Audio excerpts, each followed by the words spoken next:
Αποδεδειγμένα οι έρευνες δείχνουν ότι και ο αυτοδιάλογος, το self-talk και η νοερή απεικόνηση, το visualization, όντως βοηθούν στην αύξηση της αυτοεπίθεσης. Ας τα πιάμε έναν-ένα.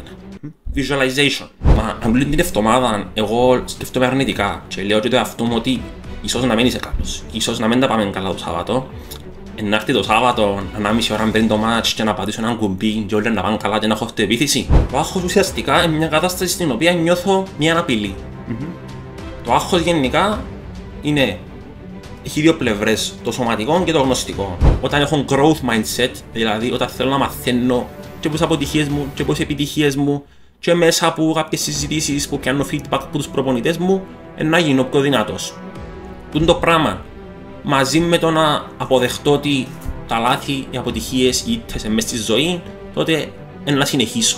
Αν νομίζω ότι ένα λάθος, μια αποτυχία, κάνουν με define σαν άνθρωπο, δηλαδή είμαι εγώ το λάθος και το πράγμα ορίζει με, τότε να μείνω πίσω. Πρέπει να τα βλέπω όλα σαν ένα challenge, να βλέπω ότι μέσα από την αποτυχία, την ήττα, έπια κάποια πράγματα και προχωρώ.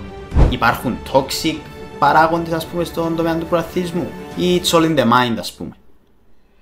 Πιστεύω ότι το λεγόμενο flow state, τούτο μπορούμε να το δούμε που τον Alex Pereira μες στο UFC, που τον Lamine Yamal στο ποδόσφαιρο.